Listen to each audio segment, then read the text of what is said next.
I'm gonna do what a young fellow do. Just sit back with my bong, making dumb yellow move. Ready for the ride, dabs all night, a banana goo pie. Dumb yellow move. Ready for the ride, dabs all night, a banana goo It's pie. another marijuana song, huh? So pour the reefer out. I've been out of town, but shit, I heard it's legal now. So breathe it in and scream it out and show these squeamy babies what we about. I blame it on the dumb green Yoda. Listen, Gene Dexter from the Gene Dexter Show, and I can't even tell you enough what a privilege it is to be back in Seattle speaking with the really top echelon of the new school this week. Please say hello to Mr. Sam Lachow. How are you, sir? Hello, Gene. I'm good. Thank you so much for coming. Of course. I have just a couple of questions because I'm trying to catch up. I don't really follow things until it's too late. And in your case, by the time I found out about your movement, you were already several million into views on YouTube, huge on social media, and everything that's going on. So if you wouldn't mind, just take me back to the beginning about how you started this career and when you realized that you knew how to rap. I realized I knew how to rap in 5th grade. I just moved back from Manhattan to Seattle, and I wrote a rap about New York City. I still kind of remember it, but I'm probably not going to perform it ever again. And and from there, my name was Lil Huck. Lil Huck? Yeah, in 5th grade. Yeah. Was there a special meaning? My middle name's Huckleberry. Oh, okay. It actually is. And so that was my name. And then my uncle bought me a rhyme book because he heard my raps. And you could look up rhyming words. It's kind of like the rapper's cheating book or something. And then from there I kept going. But then I started making beats. Got way more into making beats around 6th grade. Wow.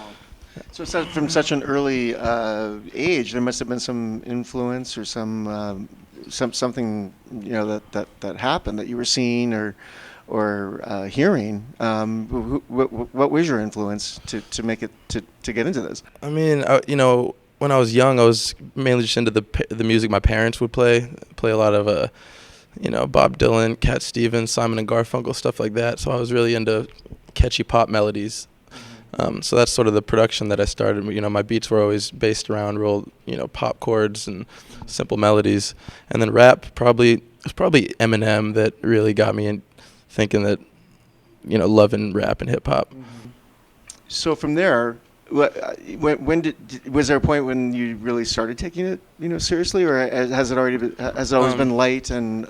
Well, yeah, I wasn't taking it seriously then, and then when we got into high school, we started developing fans, not just at our high school, and then we started, having actual fans instead of just our friends. Our first show, the crowd was just our friends, and then it started escalating and became people in the crowd that we didn't know, knowing all our words. And that's when we realized, we actually, we're doing something that people enjoy and, it's making these people happy. So we keep doing that. And then after high school, I was sort of the main one taking it seriously in the group. So after high school, we all kind of went separate paths, but I knew that I'd keep doing music. And that's when I started my solo career. Very good. We spoke with Raz Simone earlier. Who's that? Yeah, he's a guy. He's a guy.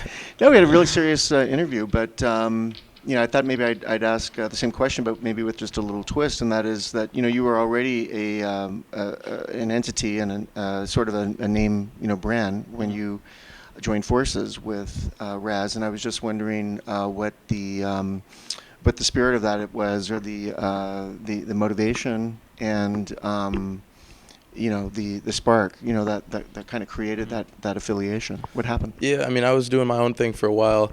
We didn't know each other that well. We knew of each other, and we met. And I heard his music, and I thought it was some of the best shit coming out of the town. But nobody really knew about him. No offense to Raz, none of my friends really knew who he was, and I just thought that was kind of fucked up. He needed. I don't know. So I started first just kind of trying to promote him myself to all my friends, and then we started working together. And then, basically, we made a couple songs together, and we loved the sound we had. So then one day we just got to talking that it only seemed right to make a little EP together. Yeah.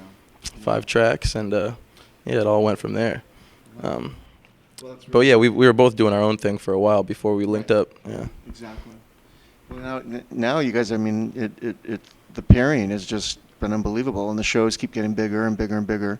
Where do you, Raz shared some personal, things that are happening with him right now. Legal stuff? Yeah, Yeah. yeah. And I was just wondering, is there going to be, collaboration? Should there? Yeah, I mean, right now me and Raz are sort of working on our own solo stuff, but even while we're doing that, we're still working together.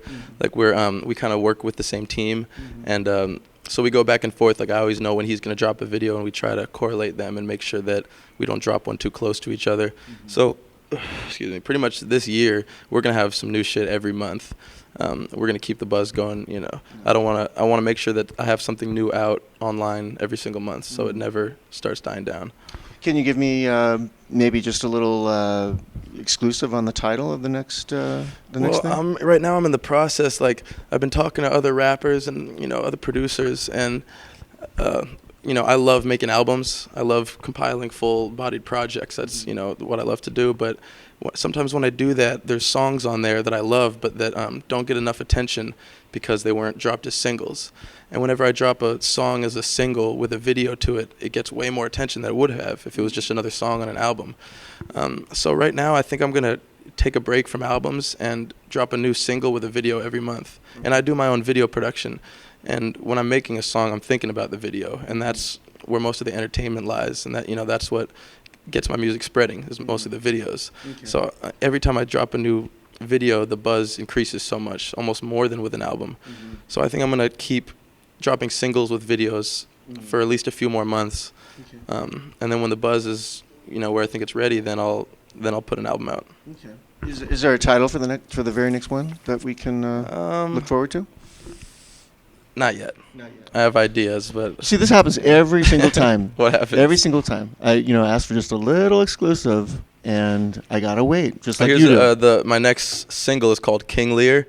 We just shot the video with Stephen Gray. Shout out Stephen Gray.